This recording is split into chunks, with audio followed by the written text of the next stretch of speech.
Hello guys, the next pair that I was given EURAUD, so data analysis the same way we did GBP USD. Ne?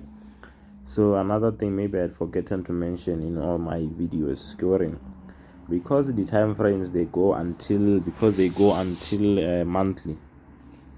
Monthly is your highest time frame, so it means every area of support or resistance on monthly is gonna be key. You expect a reaction from it, or maybe let me say higher time frames areas of support and resistance, they have got higher chances of being respected than smaller time frame ones. So it means whenever a price comes here, I need to expect some reaction. So when it gets here, I'm looking to buy.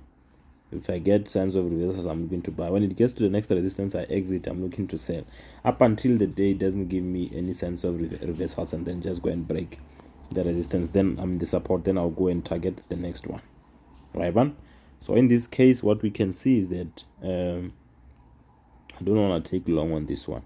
So the price was sort of reacting from that area of resistance. So it touched it and then it came all the way down. And then when it came down, if you had gotten an entry there, obviously you'll be looking to buy from this. So you can see the price came back. It really took its time. So it was sort of struggling to pass this level.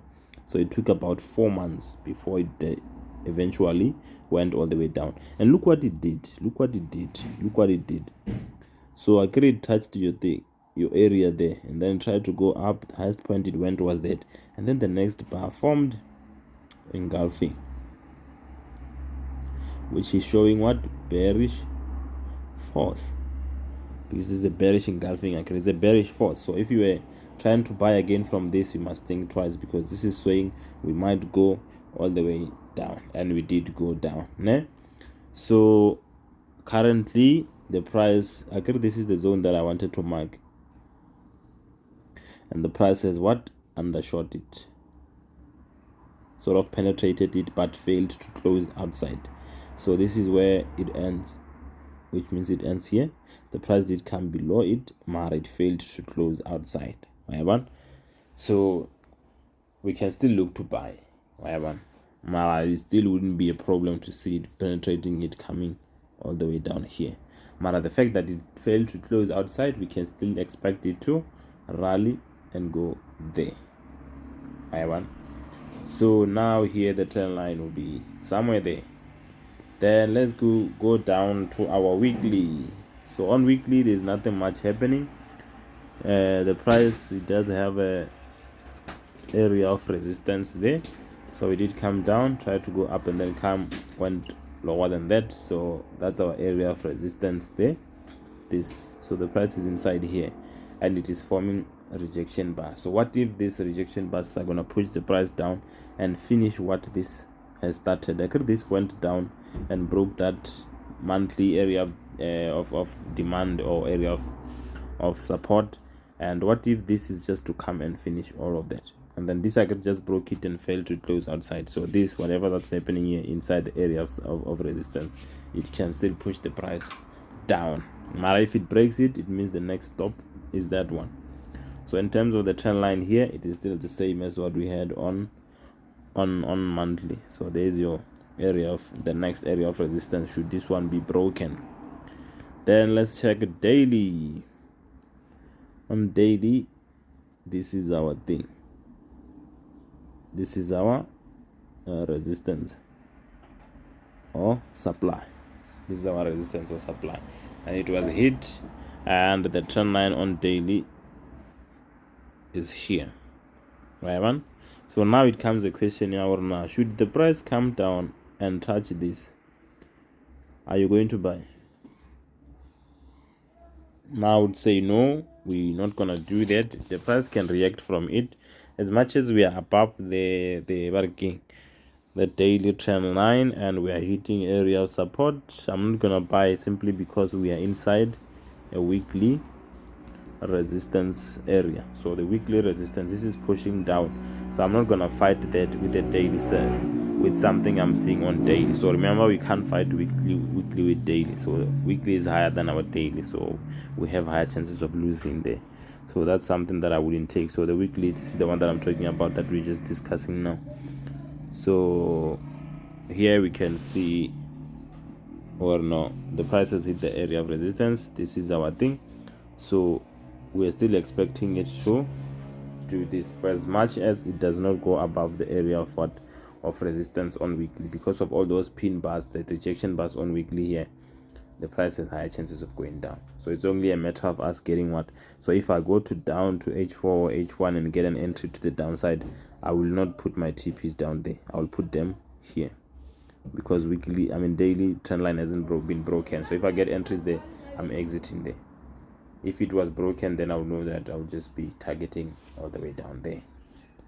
Because remember, when you're buying, we don't want resistance on our way. So every resistance that you have there, you must take into account. You can exit there, because you don't have to predict that this trend line is going to be broken.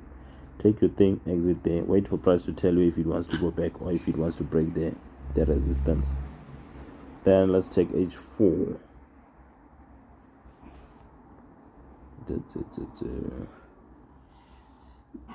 On H4, the trend line will still look the same, because this, we did go up there, we came back, we went up. But I didn't think, did it go above?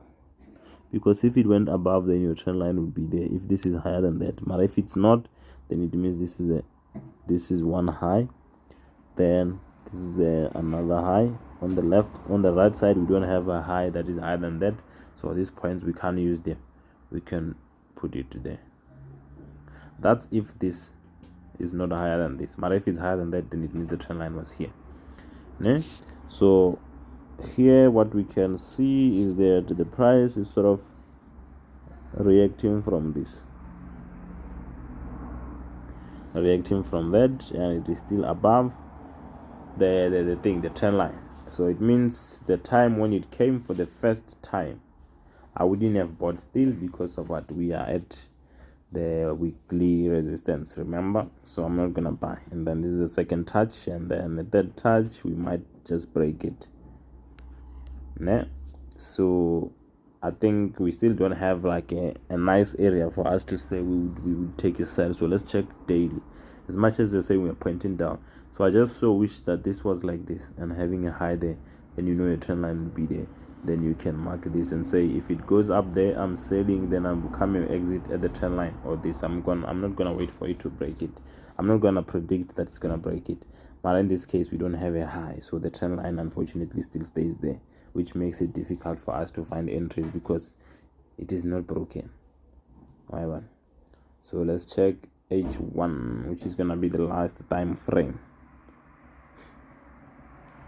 So on H1, you can see that the price sort of went up and then came down from the trend line, and then the trend line was broken. This became our area of support. That broke the trend line. The price came back, tested it, went up, and then when it went up, it gave us this, which means we did have some trend line here on H1 here, and then it was broken. This became nice area of resistance that broke the trend line, and then this became another one. And then I so wish if the price can go there, you can take your chances here, because remember we are sort of in the direction of what, in the direction of that weekly area of resistance. So I would take a sell, I would take a chance there and there. So I'll take chances there, and then remember you are going to exit at this trend line. We are not going to play Uguti. No, it's gonna break it, we don't know.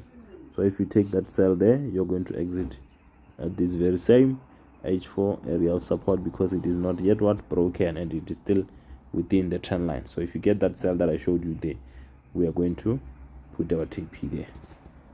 Then that's it. And then I said we have a higher chances of going down on maybe the next coming month or so, because of what we are seeing on weekly, these rejection bars here that are forming inside this area of resistance. All right, that is it. So the final verdict scoring, we can look for selling there should the price go up there. And then when it hits that H4 area of demand or area of support, we are out, which is this one. So it's gonna be a sell TP. Then that's it. I'll see you in the next one.